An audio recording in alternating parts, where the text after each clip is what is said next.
Yes, da har jeg starta en ny videoblogg her på denne treningsbloggen min. Og ja, jeg har tenkt at fremover så kommer jeg til å ha fast en gang i uka, mandager. Da kommer jeg til å ha nytt opptak som synger fra uka som gått da. Da kan jeg vel starte med de siste dagene, torsdagen. Da ble jeg akkurat startet med oppvarmingen på treningssenteret, og da fikk jeg telefon fra sjefen min. Og da fikk jeg beskjed om at jeg måtte komme ut på oppdrag. Og da skulle jeg jobbe ut på Bergen på Rema 1000 der. Det var akkurat her oppvarmingen, så måtte jeg rett på oppdrag der.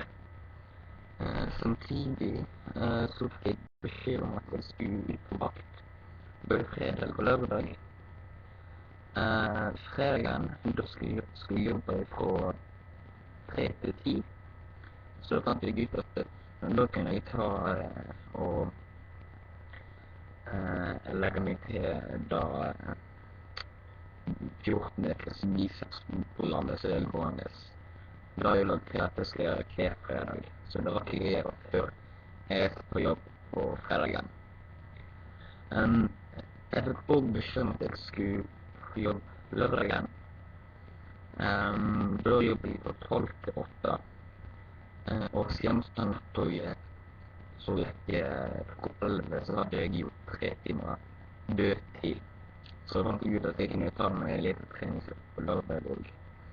Jeg hadde ikke noen spesiell treningstrening, så det endte bare med at jeg gikk i noen ribukser i en halv time, så det gikk helt greit.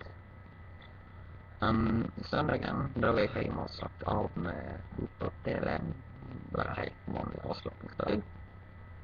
Og denne uka så har jeg funnet ut at jeg skal gå i gang med en ny program som jeg har nevnt til. Det er jo gående gjennom hele uka, mandag, tirsdag, onsdag, torsdag og fredag. Så i dag da var hovedfokuset mitt på skulder og bein. De øvelsene jeg har valgt frem til å gjøre så jeg skal gjøre i dag. Først var skulder. Den første øvelsen jeg hadde der, første oppvarming da. Oppvarming sier jeg er veldig fokus på bein i dag, så det er 20 minutter oppvarming på treningsmøllom, og så 1 kilometer på romaskin. Da første øvelsen som jeg hadde på skulder, der var omvendt pec flies. Da satt jeg på et pec-maskin med hodet vendt mot ryggstøtte, og så vridde jeg armene bakover. Det var den, og så hadde jeg også skulderrotering. Der jeg skulle holde 2 tunge manualer i hver hånd. Det holdt jeg i manualer på 16 kilo, og så skal du rotere skuldrene mot øynene.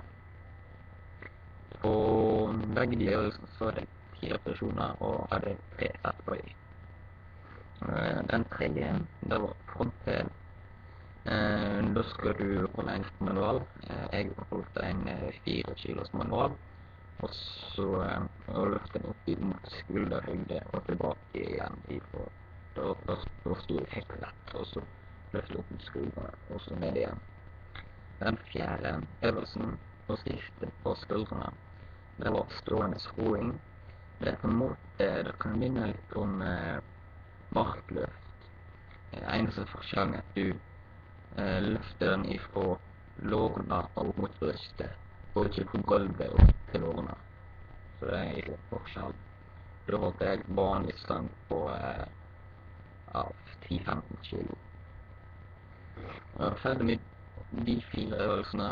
En liten pust i bakken, drakk litt vann og slapp litt av. Minutter. Så jeg gikk over til beinøvelsene. Det første jeg hadde, det var utfall. Da skal en bøye knærne og gå ned. Altså først er det venstre kne, bøye venstre kne, og så la det høyre kne gå nesten ned i bakken. Det er på en måte det frirte damer, da, for å si det sånn, ned i knestående. Og da bytter jeg om på de to. Samtidig så tok jeg to manualer i hver hånd, mens jeg gjorde øvelsen for meg belastning på det, da. Den andre øvelsen, det var markløft. Markløft, det er jo at da skal jeg stå ned på gulvet, og så skal du løfte den opp mot lårene, så mange repetisjoner som mulig. Da hadde jeg stønge, så jeg har 20 kilo der på den. Det har jeg valgt i dag også.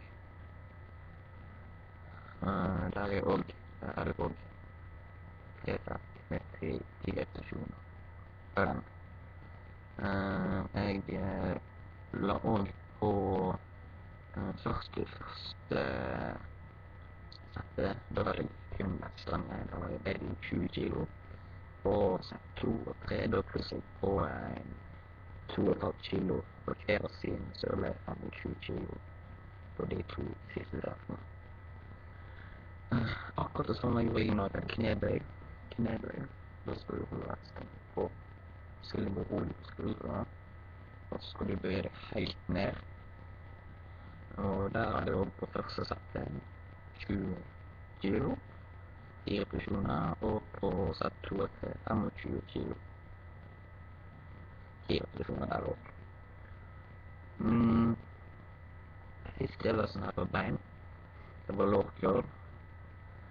Da har du beinet plassert i lårkurvmaskin, og da bøyer beinet opp og ned litt sånn 90 graders vinkel, og på den hadde jeg 45 kilo. 10 repetisjoner på 3 sett. Og jeg har jo nå tenkt at ut denne veka, da skal jeg ha et program gående. Så har jeg vel mer enn en plan om å bestille en veiledningstime, da. Fordi det er kosthold jeg sitter det mest med kosthold nå, så både foreløpig det er havregryn til frokost, så er det banan rett før trening, mye opp under trening, og en banan etter trening, kanskje litt senere på dagen også. I tillegg så er jeg bedre hjemme og bruker litt melk og sånt, så det er egentlig bare mitt kosthold frem til nå, da.